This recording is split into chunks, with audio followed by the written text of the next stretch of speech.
Good morning sa lahat ng manonood natin sa ating YouTube, sa ating Facebook at sa mga platform natin yun. Maraming salamat sa mga suporta ninyo dito sa YouTube natin saka sa Facebook natin. At yun, ngayong araw kakatapos ko lang din mag-asikaso, maligo. Nakapagayak na rin ako, inantay ko na lang yung tawag nila Marcos, baka mag-radyo siya. Kasi ngayong araw papadahit na naman kami kasi yung lakad ni Buboy nung nakaraan is hindi natapos. Kailangan niya magpa-ID para makakuha siya ng service na gagamitin niya para sa pag-mission natin. At yun, at sasama namin siya ngayon para matuloy na yung maasikaso na niya yun kasi ang hirap ng kasi wala siya man lang kahit anong ID, kahit anong man lang sa niya. Yun, nakakuha naman siya ng ID kaso hindi siya pina-allow doon sa kukuha ng motor kasi may expiration date yung niya kasi barangay ID lang yun. Kaya kinakailangan naming pumunta ng PhilHealth mismo. Kaso nung nakaraan pagpunta namin ng PhilHealth, naiwan naman niya yung kanyang birth certificate, kailangan pala yun. Kaya hindi nakakuha. So yun, bali ngayon pinagkuha na siya ng birth certificate niya. Tapos diretso na ulit kami ng dahit para makakuha siya ng ID sa PhilHealth.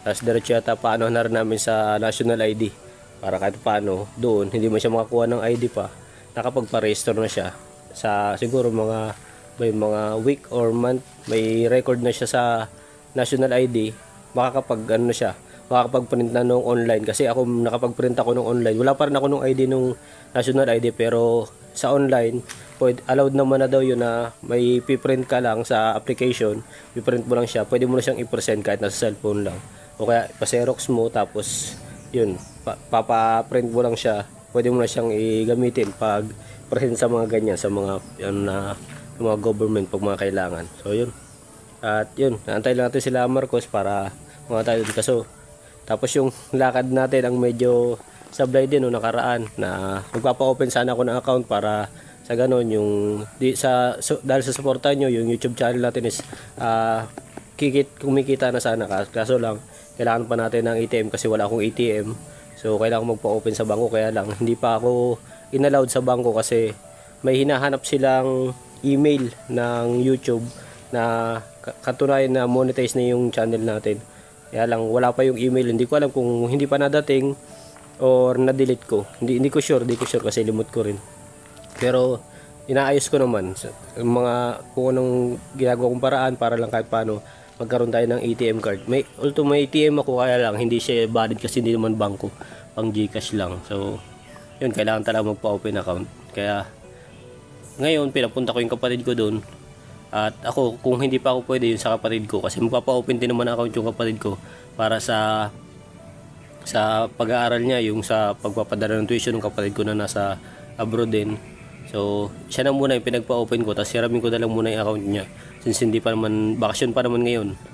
Hiramin ko muna yung account niya pansamantala para na sa ganun yung sa suporta nyo is kuha natin, maipantulong natin yung iba or maibil natin ng mga magagamit pa natin sa pagbo-vlogging natin or sa service natin para sa ganun medyo safe tayo sa mga biyahe natin. At yun naman, si Buboy naman is okay naman na siya kasi kahapon hatid namin siya. Yun na lang, yung service na lang niya ang kulang. Kahapon nag-mission kami kahapon kasama namin si Buboy. Nakita nyo naman doon, sa akin nakasakay si Buboy pansamantala. Tapos ginaguide ko na rin si Buboy kasi yung role ni Buboy sa team namin is kapares ng kung ano yung ginagawa ko kay Marcos, kapares nun yung gagawin niya. Yung pagka-cameraman kay Commander siya magka-cameraman, ako kay Marcos. Tapos yun, katulong kami kung ano ginagawa ko, yun din ang gagawin niya sa mga kaya paunti-unti ginaguide ko siya kahit yung sa pagka-camera, kung ano yung mga gagawin sa yun, pagka-camera kay Alma or pagdadala ng mga gamit, service, yung scheduling namin. Tapos yun, kung ano pa yung mga maaari nating maitulong kay Buboy para sa ganun hindi siya mahirapan mag-adjust sa team natin, mas madali siya makasabay sa team natin.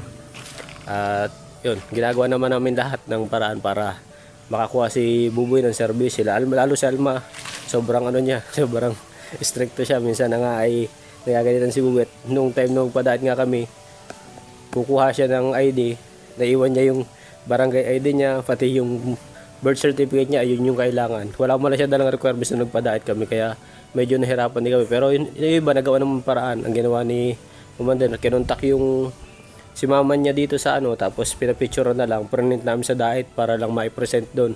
Kaso kulang pa rin at kailangan nga ng birth certificate. Yung birth certificate ni Buboy is nasa teacher daw niya kasi nung nag-enroll si Buboy ng ALS sa nag-enroll siya ng ALS sa dito sa lugar nila. Kaya lang ay nandun yung birth certificate niya, ang niya, pinasa niya yung original.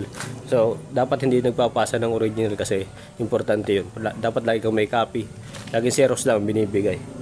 Saka yun nga, yung sabi ko sa kanya, ID, laging dadalhin niya yung ID. Huwag kakalimutan lagi ID. Ako kahit saan ako pumunta, lagi ako may dalang ID. Hindi ko iniiwan yung ID ko kasi nung minsan, sobrang importante ng ID kasi kahit saan ka pumunta, dapat lagi talagang may dala kang ID kasi napakahalaga ng ID. Pagkakakilanlan mo yun, paano lang kung may mangyari sa'yo sa na wag naman sana sa daan, wala ka malang dalang pagkakakilanlan, nasa ibang lugar ka, so paano ka nila makikilala? So dapat lagi may ID tayo na nasa katawan lagi natin. Ako minsan pagka dala ko yung bag ko, nandun lahat yung ID ko, may bali 5 yung ID ko, tapos pero pa yung lisensya ko. Pagka yung hindi ko dala yung gamit ko, lagi lisensya, lagi ko naman dala lisensya kasi nakamotor ako lagi. So yun, dala ko lagi lisensya. Kaya kahit wala akong ibang ID, yung lisensya is valid na. Yun, pero pagka ganito may lakad kami, lahat ng ID ko dala ko.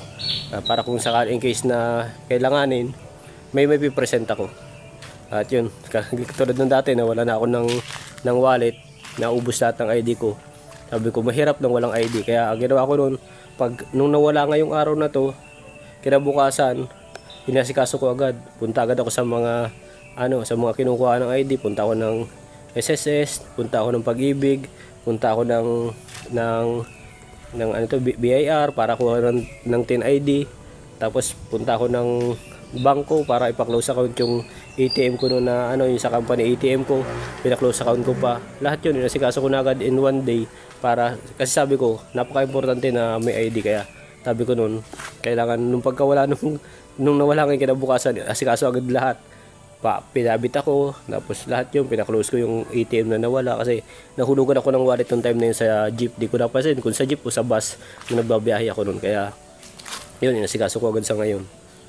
Kaya ito, may kumpleto na ulit tayo ng ID. May SSS, Pag-ibig, TIN, may yung isa ko, ano pang mga ID.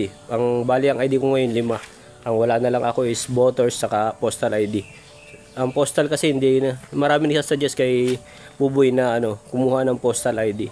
Dito po sa amin hindi na nag-i-issue ng postal ID, gawa po ng national ID. Sabi nila hindi na daw kailangan kasi pag yung national ID ay parang inapprove na or inallowed ng isang ID na lang kailangan, hindi na kailangan kahit yung voters ID cancel na rin po yung paglabas ng voters ID. Wala na ngayong nag-i-issue ng voters ID kasi nga sabi nila may national ID na. Kaya yun, hindi na kumbaga hindi na halos sila nag-i-issue ng ibang ID. Basta nagpa-national ID ka na, yun na lang siguro, yun na lang yung pinakangailangan. At pag sa mga government naman, basta may national ID ka, yun na lang yung kailangan, isa na lang. So yan, antayin na lang natin ng kaunting oras, siguro mag-radyo si Mac. Didiretso na tayo dun, baka na doon na rin si Buboy. Didiretso na tayo dun. Pagka tingnan natin kung anong sitwasyon dun, kung saan ang lakad natin ngayon na iba pa, baka may pupuntahan muna tayo mission bago tayo pumunta doon. At yun, kita-kita lang doon kila Marcos at kung saan man kami pupunta, kung pagpadait namin. At yun, kukuha tayo ng kaunting video doon para sa ganun maisama natin dito, makita nyo kung yung pag-aasikaso namin. Nung nakaraan hindi ako nakapag-video kasi sila Mark naman yung nag-video noon sa kasi Commander. Syempre nandun si Buboy, subject ni Commander, yung respeto natin yun. Hindi tayo pwedeng kumbaga respeto natin kasi hindi naman natin subject si Buboy. Kaya yung iba sa atin comment na sabi mag-video daw tayo kasama si Buboy. So hindi ko po kasi nirespeto ko yung nila Alma kasi subject nila po yun, kaya hindi ako pwedeng mag-video kila Buboy. Although sabi ni Alma okay lang naman daw, kaya lang ako syempre respeto kasi ganun yung sa dating team nila na napuntahan nila noon na nagkakaproblema lagi yung mga magkakagrupo doon sa dating team nila na napuntahan, yung tinatawag nilang BTS, behind the scene, yung mga ganon, yung pagkaka subject naman nung isa, tapos kukuha basta kadala tututok ng camera. So po yun, hindi po pwede yun. Kumbaga kawalan na ng respeto yun sa mga kila Marcos, kila Commander, kawalan ng respeto yun. Kaya yun, respeto natin yung ganong yung ganong namin, yung anong tawag dito, yung ganong sama namin, kasi napakaganda ng sama namin yung MT4. Yan, salamat sa mga sumusuporta sa team namin, Marcos team sa MT4. Yan, sana tuloy-tuloy pa yung suporta nyo sa amin, kasi yun, pag medyo dumami na tayo, saka yung mission natin, suportahan nyo rin, malapit na yun, siguro bago magkatapusan, ang target namin bago magkatapusan, Tagkawayan, Quezon, suportahan nyo at pupunta kami dun ng bago magkatapusan. Nasa akin yung contact doon, kinukontak ko siya noong nakaraan, kaso hindi ko makontak doon sa number.